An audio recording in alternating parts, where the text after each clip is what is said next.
UFC 310 just wrapped up. It was a pretty mid card. I feel like a lot of the fights on the main card were underwhelming.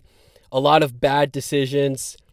Garry Shavkat wasn't that great of a fight to watch. The card went on forever. There was like 15, 14 fights. But regardless, I made a match for every single fighter that deserves one, like Kron Gracie, Anthony Smith, Max Griffin. Those fighters should probably retire or be cut, so there's no point in making a fight for that. But regardless, I made like 21, 22 fights, getting straight into it. The main event, Pantoja needs to move up. And I'm so glad that Merab Umar is happening in January because this gives enough time to not hold up the divisions. There's no clear number one contender in either division. So if you make this fight, it kind of helps the division sort itself out. Petr Yan, he's not undeniable for a title shot. Brandon Royval isn't undeniable for a title shot. They probably should fight one other person each, and if they win that, that's the fight to make. This also would be a pretty interesting fight because Pantoja is a very high-level grappler and a high-level striker. I know a lot of people say he's a brawler, but he has good technique on the feet. He is legit good, and he uses a lot of weapons on the feet. Got the second-round submission, dominant performance, and he couldn't really take him down or hold him down in the first, so he just outstruck him. He dropped Kai Asakura against the fence and then went for the takedown because I don't think that he noticed that he hurt him. But regardless, this is the fight to make. What do you do with Petr Yan? Who does he fight next? I don't think it should be for the title. Petr Yan, Sean O'Malley, the 5-round rematch. The first fight was so close. It was super entertaining. And I just think that this is one of those fights where it needs to happen again. It has to happen. A lot of people thought Petr Yan won. I know Sean O'Malley got the win, but did he actually get the victory? This needs to be 5 rounds. They need to settle the score. This is a no-brainer. It would be super entertaining while Pantoja fights for the belt. And if Petr Yan wins this, he's undeniable for a title shot. And Sean O'Malley, he doesn't deserve an immediate rematch, in my opinion. But if he beats Petr Yan again, he's undeniable. This makes all the sense. Plus, it would get more hype if one of these guys wins and then they fight for the belt. Then them fighting Umar or Merab, whatever, or Pantoja would be an even bigger fight. You have to make this fight. Kai Asakura, I think that he should fight Brandon Moreno. It's very tough because Kai Asakura and Brandon Moreno, if Moreno wins this, then there's kind of a log jam because, then does he deserve it more than Royval, Kai Kara-France? If Kai Asakura wins this, then he's going to need one more, and clearly it's Royval versus Kai Kara-France to get the title shot. But Moreno, he lost 2 fights in a row. He lost Pantoja, then he lost to Royval, both like split decisions, very close, even though I thought he lost both of those fights. And yeah, I just think you got to give him fun fights at this point. Get him more interested in the game. This is a really fun fight. And I don't want to see Moreno versus Royval. I get Moreno versus Kai Kara-France is also a trilogy, and Moreno versus Royval is also a rematch. But I just don't want to see that fight. I'm just not interested. I'd rather see this maybe in Mexico City. I could see that when they go there in March, at the end of March, I believe. That should be enough time for Kai Asakura to turn around. But regardless, moving on, Brandon Royval, Kai Kara-France. You obviously have to make this fight. The winner is undeniable for a title shot. It's just difficult because Kai Kara-France, almost called him Kai Asakura, he did knock out Steve Erceg in the first, which is an amazing win. But he lost 2 in a row. I get Amir that he should have won that fight, but still, and he got knocked out versus Moreno. Royval, he's on a 2-fight win streak, which is really good, but he's 0-2 against the champ, and he got dominated in the second fight and finished early in the first. He's had essentially no success against Pantoja. The winner of this is undeniable. Make it in Australia in February, main card edition, maybe the opener. I say that's what you have to do. Moving on, Shavkat Belal, this is easy. Interesting fight now. I think this is like a pick'em. I don't think that Shavkat is really going to have much success taking Belal down. And I think that on the feet, Shavkat's good. He was doing good against Garry. But Belal's underrated on the feet, and he's on roids. This is, in my opinion, a pick 'em. They'll probably make Shavkat like a 400 favorite, minus 400 or something like that, which is ridiculous. I said that Shavkat Ian Garry was a pick 'em, but moving on, Ian Garry versus Colby Covington. I think even if Colby loses, you still have to make this fight. Maybe if he wins, you definitely have to make this fight. It's a really interesting matchup. Ian Garry, give him an easy win. He stepped up so many times. This is the fight he wants. Give him the fight. I know Colby doesn't want to fight him. Make it like a featured fight on a pay-per-view. Maybe you put it on the Strickland. No, that's Australia. Never mind. Make it in like March or April, maybe summer, something like that. Or you could do Ian Garry versus Buckley, the rebooking, if Buckley makes it close. But yeah, that's what I say you do. Moving on. This is tough because the heavyweight division is kind of fucked, to be honest. It was kind of a robbery, to be honest, and neither guy looked super impressive. Like Volkov and Gane, neither of them deserve a title shot. But the problem is, if Jones retires, then who does Tom Aspinall fight? Because he's not going to fight Pereira, because Pereira's going to fight Ankalaev probably in May, and he's going to need time to bulk up. He's done taking fights on short notice. If John Jones refuses to fight, then do you give it to Ciryl Gane off of a robbery win for a title shot? I mean, it's just so confusing. Volkov, have him fight Curtis Blaydes in the rematch. I think he lost the first fight. Give him that rematch. Not really many options here, to be honest.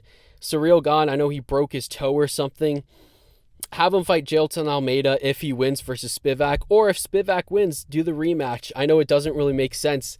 But Gane, I mean, he lost that fight. He doesn't deserve a Tom Aspinall fight. But yeah, that's what I say you do. It's very confusing, the heavyweight division. Moving on, Bryce Mitchell, have him fight Aljamain Sterling. I think Aljo's much more entertaining when he's in grappling matches compared to him fighting strikers. This should be really interesting. Aljamain looked really good in his fight. It's just, Evloev's on EPO. His gas tank was way better, and he was able to push a little bit harder. Aljo nearly won the fight, and a lot of people thought he beat Evloev, which is crazy. He took him down multiple times. I say make this fight. This is interesting. If you don't make this fight, do Aljo versus Ortega. If Ortega stays at 145, I'd also like to see this fight. I don't want to give Aljo a super low-ranked opponent. Give him someone in the top 10, Brian Ortega. I'd like to see this again, grappler versus grappler. Two guys who are amazing at jiu-jitsu and getting submissions. Moving on, Evloev, have him fight Diego Lopes. I know they're thinking about doing Lopes versus Josh Emmett in Mexico City. Don't make that fight. That's such a pointless fight. There's kind of no clear number one contender after Volk, because they're probably going to do Ilya Volk in March, I'd assume. In the meantime, you have to make this fight. This makes all the sense. The first fight, it was competitive, but Evloev, I thought, clearly won the fight. Kind of like a Charles versus Arman situation. Do the rematch. Evloev hasn't really dominated many of his opponents. He's made it super close in so many fights. You have to do the rebooking, and whoever wins this is undeniable for a title shot. You have to make this fight. Moving on, Choi looked amazing. I picked him as an underdog. Finished Nate the Train, dominated him in the striking, in the grappling, in the wrestling. Have him fight Calvin Kattar. That's who I want to see. Calvin Kattar was supposed to fight, I think, Kyle Nelson. And then he got injured, pulled out. Choi, he looks so good. You have to give him a ranked opponent. Give him Calvin Kattar. I think this makes sense. I'd like to see the boxing. Would be really interesting. Plus, Kattar, he has good takedown defense. It's just Aljo is just that good. And it was his comeback fight. He doesn't have horrible takedown defense, but Choi, his takedowns looked phenomenal against a decent grappler. So I say you make this fight. I know he called out Bryce Mitchell, which I wouldn't mind seeing that fight. But yeah, Nate the Train, who should he fight? Cub Swanson and Billy Q, they're fighting in less than a week. Have them fight the winner, I say. Or, you could also do the loser. This just makes sense. They're fighting at the same time. Make this fight. Very simple matchmaking.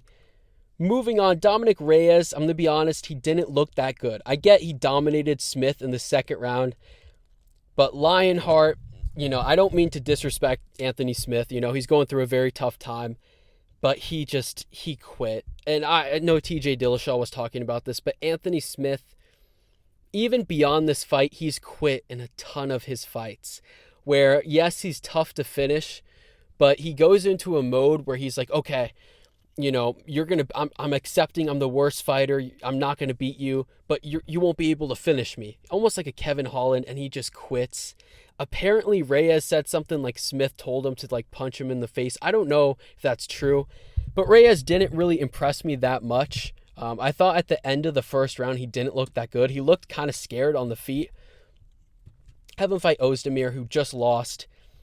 This makes sense. You don't want to give Reyes a super high opponent. Ozdemir has to fight down. Reyes has to fight up. They're close in the rankings. This is the fight to make. Moving on, Vicente Luque got a crazy first round finish in under a minute against a good opponent in Themba Gorimba. It's tough because there's so many welterweights on this card, so you could just matchmake them like all together. Have him fight Brian Battle. Luque, his last performance against Buckley was so bad. He doesn't deserve to fight another ranked guy. He needs to fight down again. Have him fight Brian Battle, who I guess deserves a fight up. I thought he may have won the fight, but I have an opinion where if you miss weight and it's a coin flip, the fight shouldn't go to you, in my opinion. The Battle, he looked okay, I guess. I give him Luque. There's not many guys who are right outside the rankings who deserve a ranked opponent. Most of them, like Prates Morales, have already got that shot. Mike Mallet. I give it to Brian Battle. See how he does. Moving on, Randy Brown. Give him Neil Magny. I don't think Magny is ranked anymore. These guys fight not really similar, but, kind of the same build. And Brown isn't a super hard hitter. I mean, he has cool knockouts. And Neil Magny, this should be kind of an interesting fight. I just don't want to see Magny get knocked out. And Randy Brown isn't a knockout artist. He has power. He's good at finding the shot. And this is a winnable fight for Neil Magny. Make this fight in a few months. Moving on, Michael Chiesa, have him fight Carlos Leal. Carlos Leal, I know he's on roids. I mean, just look at him. Obviously on roids. But he beat Renat. He dominated Renat, and he clearly won that fight. And that's probably the worst robbery in UFC history. And he deserves someone right outside the ranking. Give him Michael Chiesa. Michael Chiesa didn't look good. He doesn't deserve a ranked opponent. Make this fight, honestly. It should be interesting because Leal will probably... I think this is an easy win for Leal, unless that was like a fluke performance. But yeah, moving on. Themba Gorimba, he kind of shit the bed. It was a loss where he didn't... Yes, he got dominated, but it's not as bad when you lose in under a minute because it's like, he didn't get to show off all of his skills. He's still a good fighter. He's not a can. Give him Zaleski, who's a Dos Santos. He's a good fighter. Very old, but, he's crafty. He's not a can. Just lost to Randy Brown. And I think he just won against, I forgot the guy's name. I think he fought in November against the guy on short notice, and he won in the first round. Make this fight. Maybe Themba needs more time off, but I'd like to see it. Moving on, Joshua Van. He's going to be ranked on Tuesday. Who should he fight? You can't really make the Charles Johnson rematch. There's not a ton of guys to fight. I say Tim Elliot is one that makes sense because Van likes to do quick turnarounds. Tim Elliot hasn't fought in forever. There is a chance that Tim Elliot retired, and I just don't know. If he retired, that's not my fault. Look, he's still on the UFC website. And if he did retire, give Joshua Van the winner of Manel Kape or the loser of Manel Kape versus Bruno Silva. Honestly, you could just make that fight anyway, or even the winner. But yeah, that's who I think Van should fight. Cody Durden, there's not a ton of guys for him to fight. If you look outside of the rankings for flyweight, not a ton of unranked guys coming off of a win or two wins. This guy just fought on the China card and got a win. I think his name, I always forget how to pronounce his name. It's like Lunar, something like that, Kavanaugh. Young, very young fighter, a lot of hype. Make this fight. Yeah, not much to say. Moving on, Chase Hooper. Two dominant performances back-to-back. Give him someone to test his grappling. I know Guida is a decent grappler. Give him Thiago Moises. Klein, his takedown defense was amazing in that fight. And even Moises, I think he got taken down versus Klein, but his takedown entries were really good. It's just Klein showed the best takedown defense I have ever seen in my life. Chase Hooper, a really good grappler, really good submissions. And this is to test his grappling. I think that this would be really interesting. If not, give him someone like Jared Gordon, who's a solid grappler, a good striker, another well-rounded guy who's outside of the rankings. That's what I think they should do. Moving on, Kennedy Nzechukwu, you have to give him a ranked opponent. And Shamil Gavez, he doesn't deserve to fight someone in the rankings. And who deserves the ranked spot the most? Kennedy, he deserves a ranked opponent next. And Shamil, he's just the lowest ranked guy. You have to make this fight. I think he has a fight coming up, Shamil, he said. So if not, you could do Cortez, Acosta, something like that. Maybe McParkin, Tai Tuivasa, De Lima, one of those guys. They've cut so many guys at heavyweight that they added like 3 or 4 guys into the ranking. Some of them are, I swear, are like coming off of like a loss or 1 win. Make this fight though, and I believe that is it. That is all of the fights I think that should be made after UFC 310.